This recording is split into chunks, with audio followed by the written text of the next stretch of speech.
Welcome to History Talk, the history podcast for everyone, produced by Origins, Current Events and Historical Perspective. This is Patrick Potyondy, your co-host. This interview is part 2 of our double feature on events involving Crimea, Russia, and Ukraine. So in the first part, we discussed the history and fate of Crimea. Now we turn our gaze on Ukraine to discuss more recent political developments and efforts being made by Ohio State researchers to build democracy in the region. Thanks for having me on. My name's Trevor Brown. I'm the director of the John Glenn School of Public Affairs. And I have, for the last 20 years, served in various roles in running a project funded by the U.S. Agency for International Development called the Parliamentary Development Project. Hello, my name is Rudy Hightower. I'm a retired naval intelligence officer and also a PhD candidate at the John Glenn School of Public Affairs. And for the last 4.5 years, I've worked with Trevor in the Parliamentary Development Project in Ukraine, and I've spent a lot of time actually traveling to Ukraine, Crimea, Serbia, and the entire Black Sea and Balkans region. Well, thank you for joining us today. It's a pleasure. Welcome. Could you describe, to start us off, the general political patterns in Ukraine after independence in 1991, and what was the political structure in Ukraine leading up to 2014, and how has it evolved since 1991? And Trevor, if you want to start us off here. How long do we have? Exactly. That's a big one. That's a big question. But a very good question, because obviously the roots of events today reach back some years. So when Ukraine became independent in 1991, it was ostensibly, it inherited both the political structure and political dynamics of the former Soviet Union. So in its first election cycle, there were really 2 blocks politically, maybe 3. The biggest were sort of the hangover of the former Soviet Union. So at the time, the Communist Party ultimately splintered into a variety of left-leaning parties, agrarians, socialists, etc. In opposition to that group were a loosely connected group of, on the one hand, reformers, those who wanted more liberalism, democracy, freedom, combined with nationalists, those primarily from the western parts of Ukraine, although not exclusively, who rallied together to form a kind of an opposition bloc to those on the left. So in the first election cycles, both for then a president and for parliamentary elections, it was those 2 blocs kind of competing against each other, with the leftists having the most solid bloc.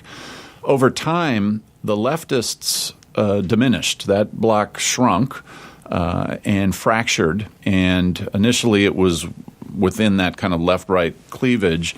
But ultimately, and I think this is a pattern that you see throughout the former Soviet Union, the hangover of the former Soviet Union is that commitment to socialism and communism as the primary means of political organization. But then these countries go through a phase where it's kind of an undefined political spectrum as groups are trying to figure out what are ideological platforms that work to advocate for their interests and so forth. And for a while, there was a fairly sizable unaffiliated bloc of political folks who didn't really attach to one political platform or another. And in the wake of that kind of diffuse political situation, and this is a pattern you see primarily in Russia and some of the other former Soviet countries as well, you get the emergence of parties of personality. So Putin has a party that's not really built around a platform, it's built around him.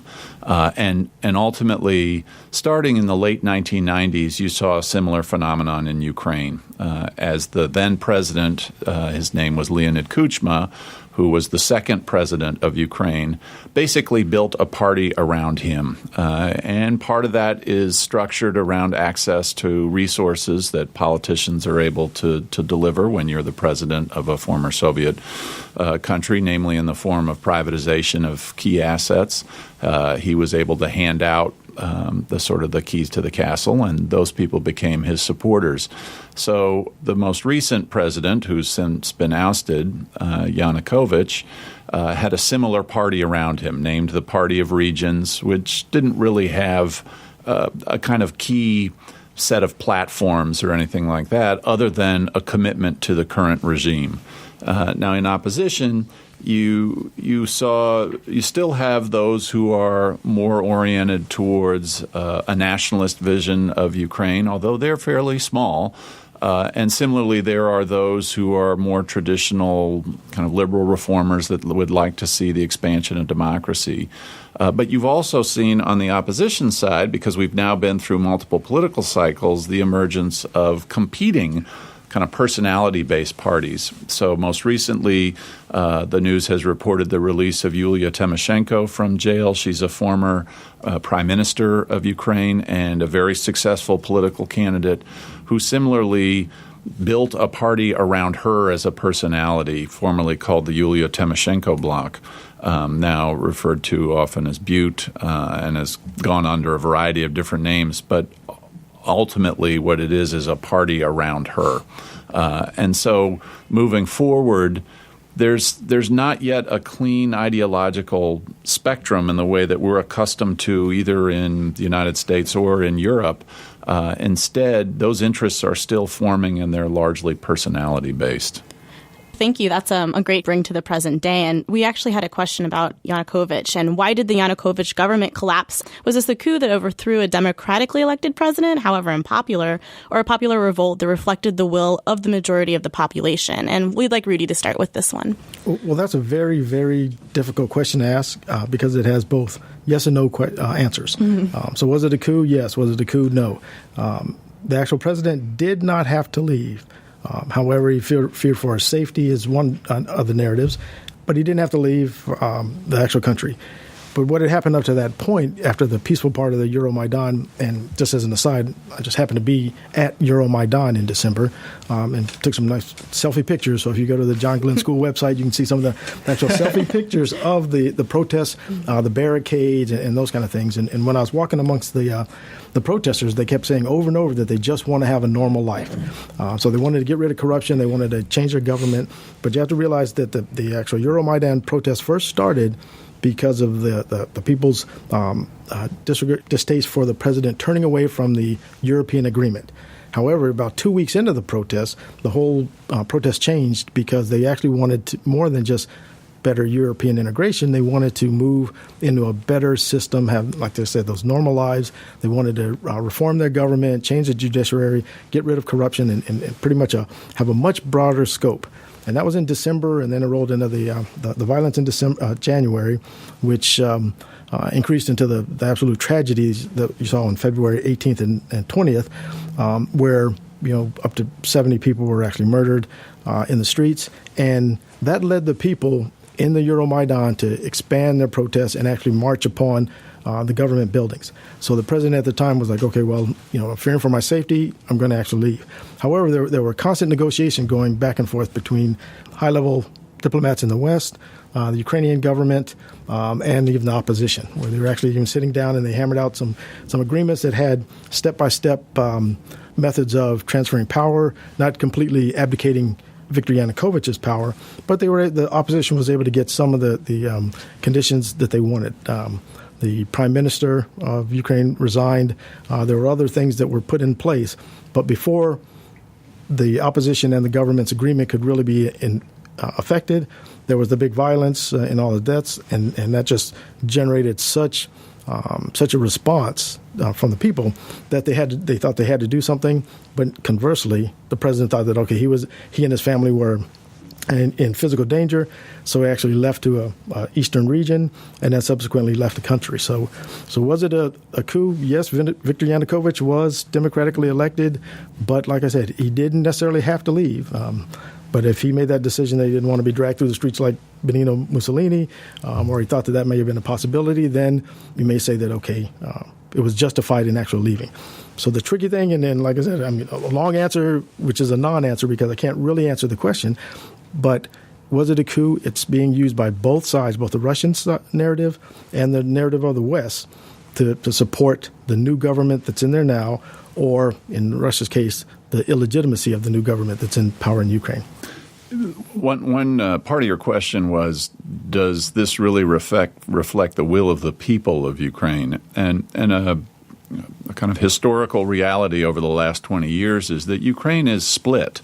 And so there's always some question about whether elections actually reflect the true preferences of people. But by most standards, OECD has been monitoring elections in Ukraine for several of the last cycles. And pretty much since the 2004 Orange Revolution, where there were clear electoral violations, there's been a sense that the election practice has gotten better. And certainly irregularities, but it does reflect the will of the people. And Yanukovych won, but he won with a very slim majority. And so I think he won 51 to 47 or something like that, which I think is an accurate reflection of a divided country. And it's divided along lots of lines. The kind of narrative in the news is east-west, but that's a false dichotomy. There are lots of cleavage points in Ukraine. And in this case, I think the two presidents that were the two candidates competing for the presidency at the time, it was Yulia Tymoshenko and him, split the vote. And I think that's a fair representation of people's allegiances to one candidate or the other. I think the most recent events in Kiev reflect, though, a general dissatisfaction with not so much the president, but as Rudy said, with the system of governance that exists in Ukraine. The promise of democracy and the free market has not really been realized yet in Ukraine. I think it's a very elite-driven system. Many politicians or many oligarchs or economic interests seek out representation in parliament, for example, because it gives them immunity. And so they can engage in acts that are outside the boundaries of the law and yet are free from prosecution. So that's not really the system one would want if one were an average citizen, thinking that these people are not necessarily representing my interests, they're representing their own. What we saw in the streets in Kiev was a reflection of a general dissatisfaction with the current system. And in some ways, I think what we saw in Crimea was a general dissatisfaction with the system. The narrative, and I think if you ask the average person on the street, the first thing they'd say is, I want to rejoin Mother Russia. I want to go back to the Soviet Union. But in part what that is a statement, if you dig a little deeper and ask some more questions, is I don't like the way things are being handled here in Crimea, and I think my circumstances and the circumstances of Crimea will be improved if Crimea joins Russia. This kind of segues into our next question. How do you think Ukraine should rebuild its political structure in the wake of the recent events, and what role should the United States and the European Union play? And Trevor, if you'd like to pick up here. Sure. Well, I should say I'm biased in the sense that I've been, as I mentioned at the very beginning of this, I've been a contractor essentially of the federal government trying to promote democratic development in Ukraine since the early 1990s through the project I mentioned. And so part of what I think the U.S. government should do is continue to engage in the efforts that it put a lot of emphasis on throughout the 1990s and into the early 2000s. Since the Orange Revolution in 2004 and 2005, the United States has begun to back away a little bit from its investment and its commitment to democratic development and economic growth. But fundamentally, what Ukraine needs to do, in my judgment, is it needs to deliver a system of governance that gives the average citizens and elites a sense that it's a fair playing field and that the goods that are created through the political process are distributed equally or fairly throughout the nation. And so that means improving the conduct of elections, continuing to do that, continuing to work with political parties to form that link between citizen interests and the political process. It means working with the major political institutions. That's the parliament, the prime minister's office, the president's office. They have a dual executive system. Those are the major policy-making branches to ensure that laws get passed and policies get promulgated that impact people's day-to-day lives in a way that improves conditions there. There are also some important steps that need to be taken on the economic side. Ukraine is really not that different than its life under the Soviet Union in many ways, since property rights are insecure. There's a sense that investments could be expropriated by the state at any moment. The goods are handed out to a very small elite that are connected around those in power, which is very similar to the Politburo and the communist system of the former Soviet Union. There's little foreign investment. Agriculture remains collectivized. There are lots of opportunities to reform Ukraine economically that will make it a more dynamic economy. The challenge is those steps will be very painful. So, for example, the average Ukrainian citizen pays about 10% of the actual energy that they consume. So prices for basic commodities like foodstuffs and fuel, heating oil, etc., the average citizen is paying a very, very small amount of those costs. All of it is heavily subsidized. And what that means is there's overconsumption, and the state is providing the bulk of people's means of subsistence.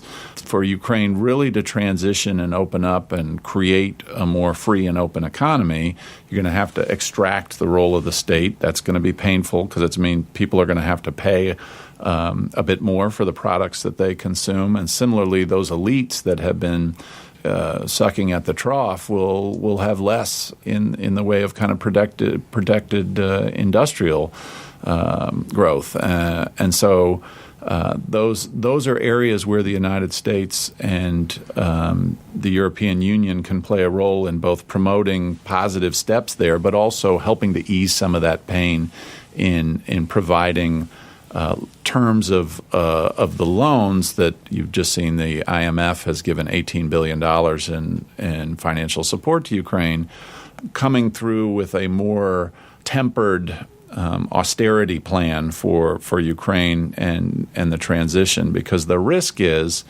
if you quickly make these moves, you are going to make those that are in the streets, so to speak, particularly aggrieved because they'll feel like, wait, I'm seeing these elites continue to benefit, and now I'm having to pay more for the kinds of services that I consume. This isn't what I signed up for.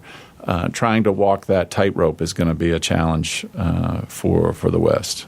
And also, as we understand your connection to the public affairs school, and you're mentioning these projects that you guys are helping with this democracy building in Ukraine, we wonder, and specifically, could you describe and explain your work from the last few years with the Glenn School? And Rudy, if you'd like to jump in here. Sure. Leticia, as you know, Trevor and I co-teach a class here at OSU called Rebuilding Failed and Weak States, and we actually look at democratization and using 3 different cases. And Ukraine is one of the case studies that we actually formally used in our example of a peaceful regime transition up until what's happened recently. And I'd have to agree with exactly what Trevor just said about what the main focus in democratization is that it needs to be an investment in the institutions, not in the power of personality. And what we actually teach in our class is a certain way of how governments, weak or failing governments, can rebuild themselves by investing in those institutions. And with the most important item probably being what Trevor just described, which is the delivery of public goods and making sure that public goods are delivered. When it comes to Ukraine, especially as it is right now, one of the other main concepts, the monopoly on the use of force, needs to happen in Ukraine, and it needs to happen right away. Also, Ukraine needs to be able to protect its borders and show its people that it does have the security apparatus that can defend the actual nation. So when it comes to what we actually invest in with Ukraine, it's our investment in our time has gone decades long and in a multitude of different ways. Like I said, with our Rebuilding Failed and Weak States class here at OSU, we also, Trevor and I had the good fortune to be able to take a study abroad trip to Ukraine, and we took 10 of the OSU students, and we actually took them to Kiev, where they did some research, and then we all took the overnight train from Kiev down to Simferopol in Crimea. Oh, that's cool. Right, and the students were able to actually work with some of the scholars and professors at one of the major universities there in Simferopol, and then I took an excursion with another 5 students, and we actually went to Sevastopol. So we actually saw the Black Sea Fleet, up close and personal, and the actual city and all of the surrounding areas right there in Sevastopol.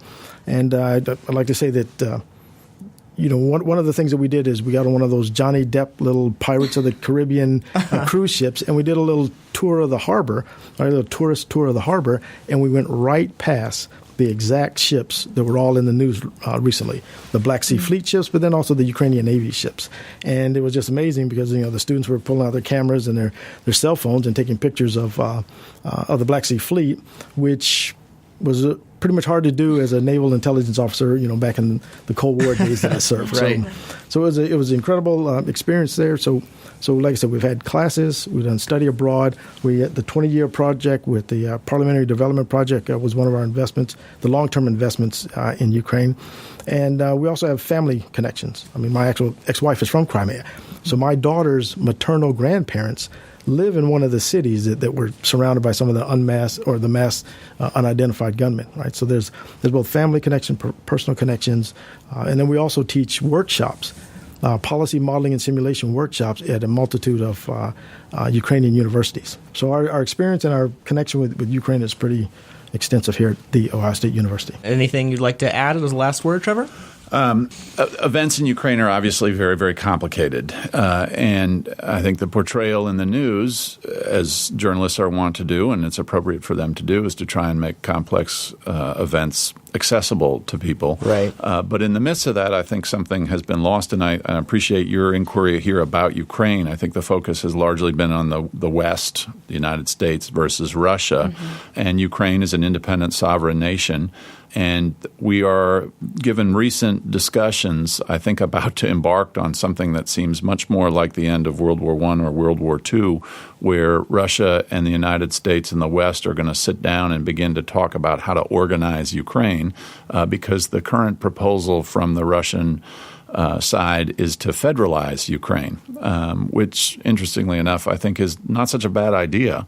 But I'm wary of two foreign powers coming in to decide how Ukraine will govern itself, particularly in its territorial organization, and so I think it's important for things like this to go on so people have an understanding about what are the dynamics themselves in Ukraine, what is the history of Ukraine, what is its claim to nationhood, and rather than a couple of people sitting in a room and saying these regions will become autonomous, these ones will remain part of the kind of unitary system in Ukraine, and without having that understanding of what's going on the ground.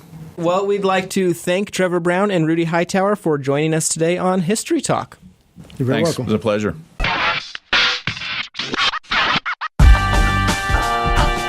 This has been part 2 of April's double feature from History Talk on the events in Ukraine, Russia, and Crimea.